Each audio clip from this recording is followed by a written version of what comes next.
Para poder terminar todo lo concerniente al ciclo de Carnot, vamos a determinar el grado de rendimiento del ciclo de Carnot.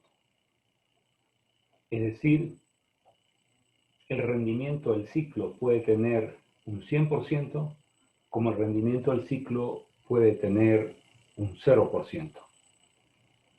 ¿Cómo poder darnos cuenta,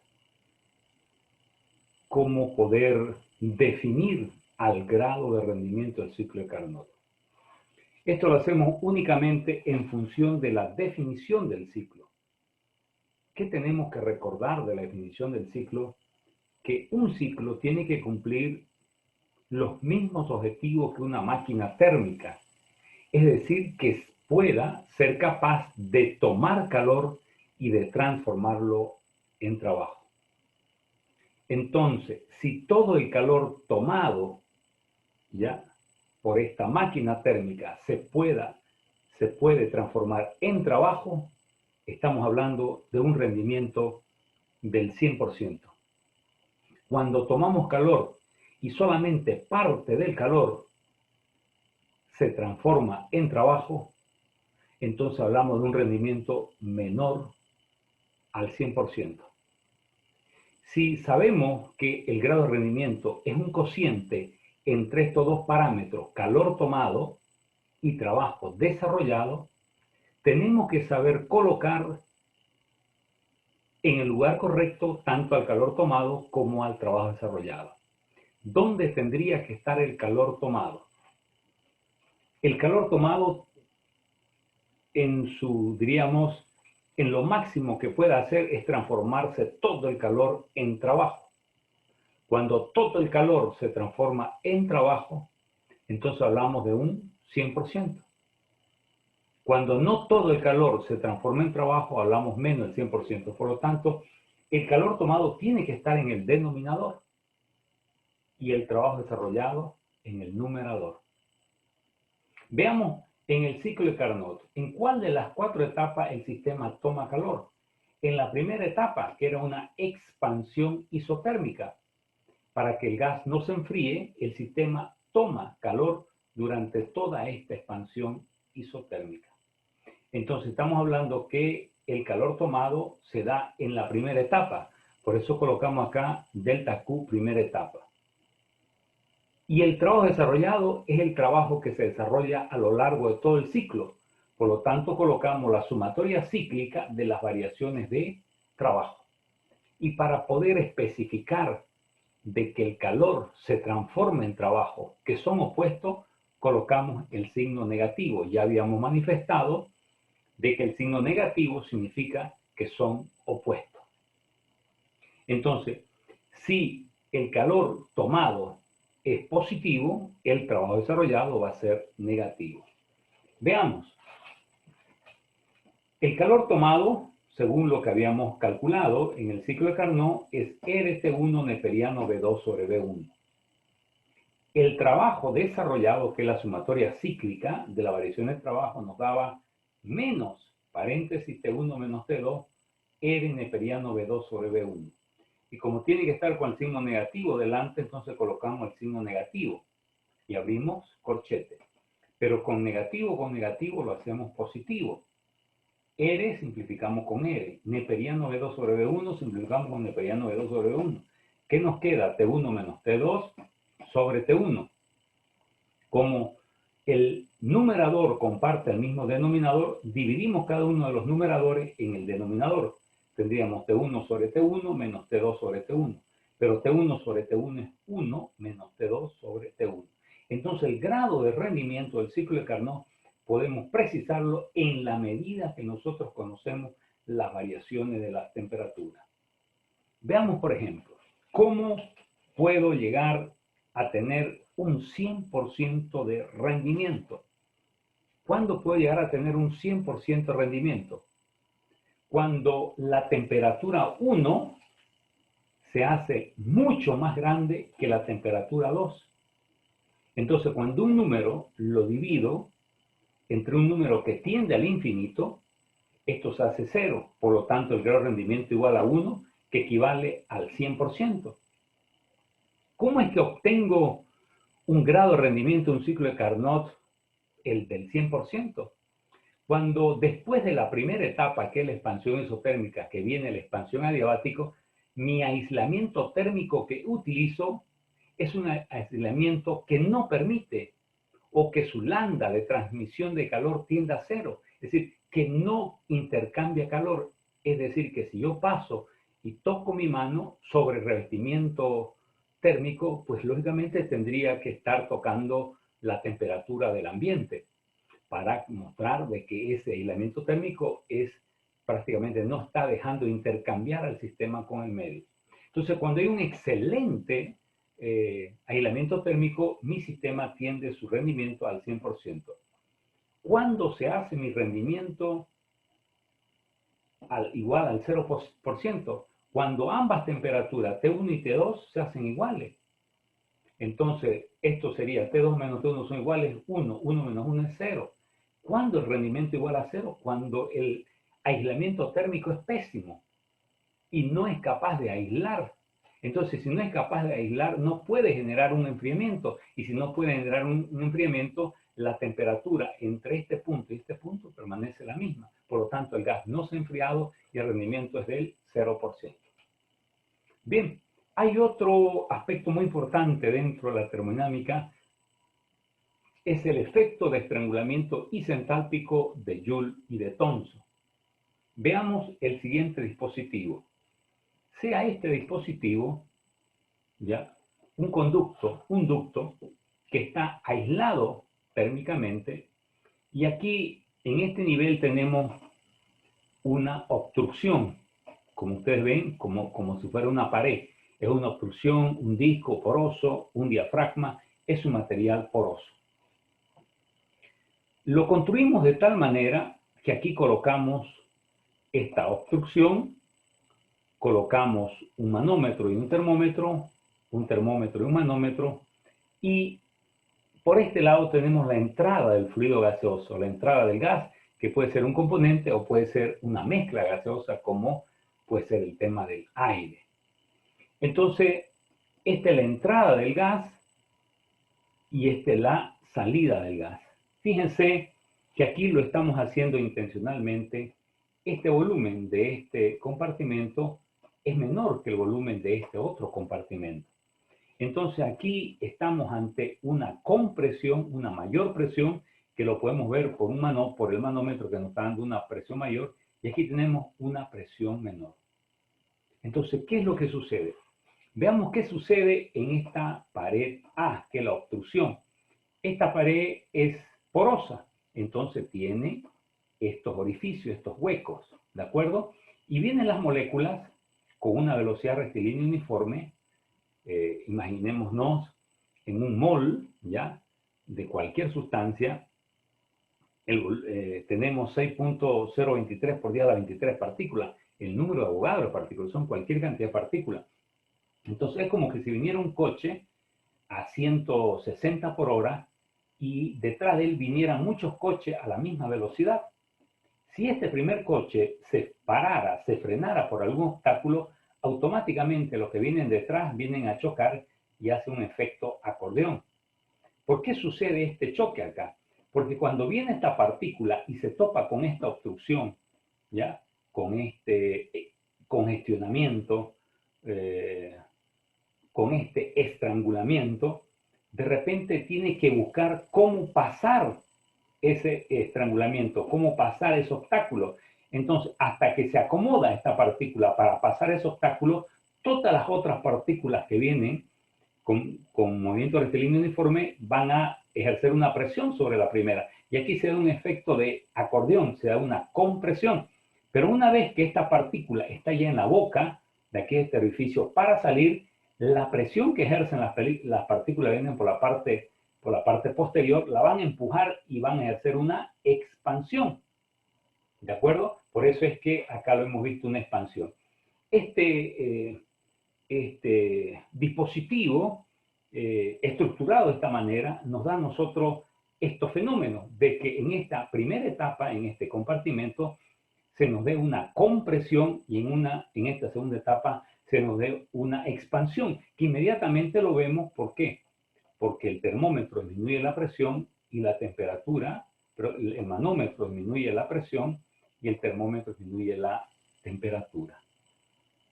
¿De acuerdo? Y esto se hace en un proceso aislado térmicamente. Este es un proceso aislado térmicamente. Cuando Joule y Thomson probaron todos los gases para poder llegar lógicamente a deducir y a enunciar su modelo matemático que describa este comportamiento, que el comportamiento es la relación que hay entre la variación de la, diríamos, de la temperatura y de la presión. La temperatura varía cuando varía la presión y esa relación es una relación prácticamente directamente proporcional, ¿no? A mayor, diríamos, variación de presión, va a haber una mayor variación de temperatura. Cuando Joule y Thomson lo probaron esto, vieron que todos los gases, al sufrir este proceso, aquí sufrían un enfriamiento, se enfriaban, a excepción de dos gases que no se enfriaban, que sufrieron el efecto contrario, que fue un calentamiento, y esos dos gases eran el hidrógeno y el helio. Pero veamos ya desde el punto de vista termodinámico. La primera ley de la termodinámica nos dice que la variación del contenido energético es igual a la variación de calor más la variación de trabajo. Como esto está aislado con el medio, adiabáticamente, entonces estamos ante un aislamiento térmico. La variación de calor con el medio va a ser igual a cero. Proceso adiabático, el sistema hacia el medio actúa adiabáticamente. Entonces nos queda que la variación del contenido energético es igual a la variación del trabajo. Y la variación del trabajo menos P por diferencial volumen. Como yo tengo aquí un estado 1 y aquí un estado 2, el concepto de P por B es un concepto de trabajo. Por lo tanto, si yo integro, si hago la integración de diferencial E, me va a dar E2 menos E1. Esto me da la variación de trabajo, P2B2 menos P1B1, pero estamos con el signo negativo, ¿no? Estamos con el signo negativo porque hay un enfriamiento. Entonces, si colocamos todo lo que tiene su índice 2 junto, aquí tenemos E2, al pasar acá pasa como P2 más B2, y le colocamos el signo negativo, factorizamos el signo negativo, E1 más P1 igual a 0. Fíjense que E2, o en otras palabras, contenido energético más el producto P por B, es nada más ni nada menos que entalpía. Y vemos que la entalpía 2 menos la entalpía 1 igual a 0. Por lo tanto, la variación de entalpía es igual a 0. Por eso es que se llama esto proceso de estrangulamiento isentálpico de Joule-Thomson. Y esto es algo que normalmente no tiene que ocurrir, porque cuando hay una variación de temperatura tendría que variar la entalpía. Pero este dispositivo que nos lleva a un estrangulamiento le da la característica de ser isentálpico, es decir, el proceso se desarrolla a entalpía constante. Nosotros ya hemos definido que el diferencial H, recordando que la entalpía es una función de la temperatura y la presión, es P de T más diferencial H, la derivada de la entalpía respecto a la presión, temperatura constante. Y la variación de entalpía hemos visto que igual a 0. Entonces dejamos acá Cp de T y esto pasa al otro lado, pasa con el signo negativo. Entonces, lo que hacemos acá, fíjense, este de P lo paso acá y tendría derivada de la temperatura respecto a la presión, y como estamos en un proceso isentálpico, le coloco la H acá, que va a ser igual al Cp que pasa a dividir y a esta derivada que se va en el numerador. A este cociente que nos permite ver a nosotros la relación que guarda la variación de la temperatura con la presión, que viene a ser como un gradiente, como una rapidez con que cambia la temperatura cuando cambia la presión, a ese gradiente, a esa, diríamos, variación de velocidad entre la temperatura y presión, llamamos sigma, que sigma viene a ser el coeficiente de estrangulamiento isentálpico de Joule-Thomson. Sigma, el coeficiente de estrangulamiento isentálpico de Joule-Thomson. Fíjense que aquí este sigma se hace igual a la derivada de la entalpía respecto a la presión, temperatura constante. La derivada de una energía siempre es problemática, porque derivar una energía no es tan simple como derivar un diríamos, un parámetro termodinámico respecto a otro parámetro termodinámico, no habría ningún problema. Pero derivar una energía respecto a un parámetro es problemático porque siempre la energía es función de más de una variable. Por lo tanto, nosotros aplicamos el postulado de Schwarz para salir de este embrollo y vemos que la derivada de la entalpía respecto a la presión, temperatura constante es igual a este otro resultado, esta ecuación donde ya no hay una derivada de entalpía, una derivada de energía, sino simplemente derivada de parámetro respecto a otro parámetro. Este postulado de Schwarz lo sustituimos acá y vamos a ver que sigma es igual a todo esto que tenemos acá. Sigma es positivo, significa que el gas se enfría. Habíamos visto que Joule y Thomson probaron para todos los gases y vieron que, a excepción del hidrógeno y del helio, todos los gases, los demás gases se enfriaban. Entonces, cuando sigma es positivo, estamos ante un enfriamiento, y cuando sigma es negativo, estamos ante un calentamiento. Esto que hemos realizado, este dispositivo de Joule-Thomson, ¿para qué nos sirve? Esta es la base para haber desarrollado muchos dispositivos refrigerantes y sobre todo haber sido utilizado en la licuación de gases o en la separación de gases. ¿Cómo es eso poder ser utilizado en la separación de gases? Nosotros hemos dicho, en una relación volumen-volumen, por motivo de cálculo le hemos dado al nitrógeno 79% y al oxígeno le hemos dado 21%. ¿De acuerdo? Por cada 100 litros de aire tenemos 79 litros que son nitrógeno y 21 litros que son oxígeno, pero estos están mezclados, ¿no? Están mezclados. ¿Cómo podemos separar esta mezcla gas-gas? Fíjense si nosotros hacemos de la siguiente manera, ¿no? Esta es la entrada del gas, esta es la entrada del fluido. Cuando entra este gas acá, a través de este proceso de compresión y expansión, se va a producir un enfriamiento. Entonces, el gas por acá va a salir el gas por acá, va a salir con menor temperatura. Entonces, si este gas nosotros lo hacemos retornar nuevamente, va a seguir saliendo con menor temperatura. Y si lo hacemos proceso continuo, cada vez vamos a ver que la salida del gas va a tener menor temperatura. Al tener menor temperatura, va a ir enfriándose. Y cuando el gas, por ejemplo, llega a menos 183 grados, en ese preciso momento todo el oxígeno se condensa, se licúa, se fluidifica y tenemos oxígeno líquido. Si seguimos con el gas que queda, seguimos enfriándolo, cuando llega a menos 196 grados, todo el nitrógeno se fluidifica. Y esto es prácticamente el principio con el cual se basan para poder obtener el oxígeno líquido y el nitrógeno líquido que se venden en nuestro medio. Porque lógicamente, tenemos como insumo, como materia prima al aire, que es gratuita. Nosotros podemos obtener el oxígeno de otra manera, claro, lo podemos obtener a través de procesos electroquímicos que son, lógicamente, su costo unitario es mucho más alto que teniendo como materia prima al aire.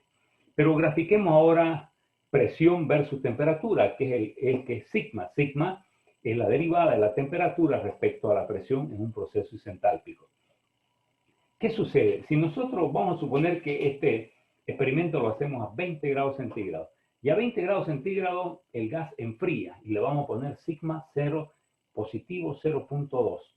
Si nosotros en vez de hacerlo a 20 grados centígrados comenzamos a introducir este gas a mayor temperatura, por así decir, a 40 grados centígrados, vamos a ver que a medida que vamos aumentando la temperatura inicial, el sigma va disminuyendo. Y va a haber una temperatura en la cual nosotros la hemos aumentado, la temperatura inicial, en la cual al sufrir este proceso de estrangulamiento y de expansión, el gas ni se enfría ni se calienta. El sigma se hace igual a 0.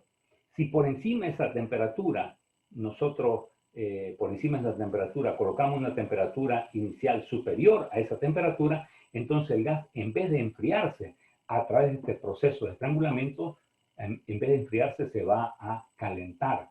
Entonces vamos a ver que a una determinada temperatura sigma se hace igual a 0. Entonces cuando sigma se hace igual a 0, esa temperatura en la cual se logró que sigma sea igual a 0 se llama la temperatura de inversión de Joule-Thomson.